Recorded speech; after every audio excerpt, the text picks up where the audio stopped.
Hi friends, welcome to Manu recipes. మనకి ఇంట్లో breakfast అనేది ఏమీ లేనప్పుడు ఒక 5 మినిట్స్లోనే మనం రైస్తో ఇలా బ్రేక్ఫాస్ట్ అనేది చేసుకోవచ్చండి. చాలా ఈజీగా, సింపుల్గా, చాలా టేస్టీగా బ్రేక్ఫాస్ట్ అనేది ఇలా ప్రిపేర్ చేసుకోవచ్చు. ముందుగా ఒక బౌల్ తీసుకోవాలి.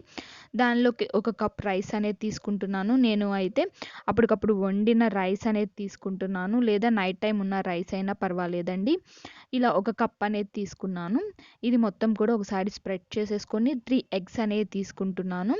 ఈ 3 ఎగ్స్ కూడా మనము పగలగొట్టేసేసుకొని ఈ రైస్‌లో అనేది యాడ్ చేసేసుకోవాలి. 3 ఎగ్స్ కూడా ఇలా యాడ్ చేసేసుకొని ఎగ్స్ అనేవి మొత్తం కూడా మిక్స్ చేసేసుకోవాలండి. చాలా హెల్తీ బ్రేక్ఫాస్ట్, చాలా టేస్టీగా ఉంటుంది. మనకు ఒక 5 మినిట్స్‌లోనే ఫినిష్ అయిపోతుంది ఈ బ్రేక్ఫాస్ట్ అనేది. ఇలా మొత్తం కూడా తీసుకున్న తర్వాత దీనిలోకి ఒక టేబుల్ స్పూన్ అనేది సాల్ట్ అనేది యాడ్ చేస్తున్నాను. మనకు టేస్ట్‌కు తగ్గట్టు సాల్ట్ అనేది యాడ్ చేసుకోవాలి. తర్వాత పావు బాజీ మసాలా ఉంటుంది కదా, అది అనేది ఒక టేబుల్ స్పూన్ అనేది యాడ్ చేస్తున్నాను. లేదా గరం మసాలా అయినా కానీ యాడ్ చేసేసుకోవచ్చు. నేను ఒక టేబుల్ స్పూన్ అనేది యాడ్ చేస్తున్నాను. ఇలా మొత్తం కూడా యాడ్ చేసేసుకొని ఒక స్పూన్ అనేది తీసుకొని ఈ పావు బాజీ మసాలా, సాల్ట్ మొత్తం మిక్స్ అయ్యే విధంగా, ఎగ్ మిక్స్ అయ్యే విధంగా బాగా మిక్స్ చేసేసుకోవాలి ఒక 2 మినిట్స్ అనేది. ఇలా బాగా మిక్స్ చేసేసుకున్న మిశ్రమాన్ని మొత్తాన్ని కూడా ఒక 5 మినిట్స్ అనేది పక్కన పెట్టేసేసుకోవాలి. బాగా మన రైస్‌కి అనేది పట్టే విధంగా మిక్స్ చేసేసుకోవాలండి.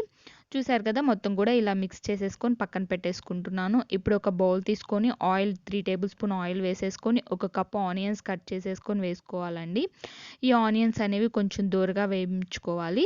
ఇలా ఆనియన్స్ అనేవి దోరగా వేగిన తర్వాత ఒక కప్ అనేది టమాటో తీసుకున్నాను. ఇవి కూడా ఒకసారి మిక్స్ చేసేసుకోవాలి. తర్వాత క్యాప్సికమ్ యాడ్ చేసుకున్నాను. ఒక హాఫ్ కప్ తీసుకున్నాను క్యాప్సికమ్. ఇవి మొత్తం కూడా ఒకసారి ఫ్రై చేసేసుకోవాలి. తర్వాత కరివేపాకు అనేది యాడ్ చేస్తున్నాను, లేదా కొత్తిమీర అయినా కానీ మనం యాడ్ చేసుకోవచ్చు. ఇవి మొత్తం కూడా మిక్స్ చేసుకున్న తర్వాత ఒక table spoon green chilli sauce అనేది యాడ్ చేస్తున్నాను. తర్వాత సోయా సాస్ అనేది ఒక టేబుల్ స్పూన్ అనేది యాడ్ చేస్తున్నాను. ఈ మొత్తాన్ని కూడా మనం మిక్స్ చేసుకోవాలి. గ్రీన్ చిల్లీ కూడా యాడ్ చేసేసాను. ఇవి మొత్తం కూడా బాగా మిక్స్ చేసుకున్న తర్వాత మనం ఇందాక ప్రిపేర్ చేసుకొని పెట్టుకున్న ఎగ్స్, రైసు, పావు బాజీ మసాలా ఉన్నాయి కదా, ఇవన్నీ మిక్స్ చేసేసుకొని పెట్టుకున్న రైస్ మొత్తాన్ని కూడా మనము ఈ మిశ్రమంలో వేసేసి మొత్తం కూడా మిక్స్ చేసేసుకోవాలండి. స్లోగా మిక్స్ చేసుకోవాలి. ఇలా మొత్తం కూడా మిక్స్ చేసేసుకొని మనం లిడ్ అనేది పెట్టేసేసుకోవాలి. 3 మినిట్స్ చాలండి ఇది ప్రిపేర్ అవ్వటానికి. ఇప్పుడు లిడ్ అనేది తీసేసేసుకొని ఒక్కసారి మిక్స్ చేసేసుకుంటే సరిపోతుంది. రెడీ అయిపోయిందండి. మనకి టైం లేనప్పుడు, స్కూల్‌కి వెళ్ళే టైంలో, కాలేజెస్‌కి వెళ్ళే టైంలో ఒక 3 మినిట్స్‌లోనే మనం ఇలా ప్రిపేర్ చేసేసుకోవచ్చు. ఓకేనా ఫ్రెండ్స్? ఈ వీడియో కనుక మీకు నచ్చినట్లయితే తప్పకుండా లైక్ చేయండి, కామెంట్ చేయండి, మీ ఫ్రెండ్స్ అండ్ ఫ్యామిలీకి షేర్ చేయండి. నా ఛానల్‌ని సబ్స్క్రైబ్ చేసుకోండి.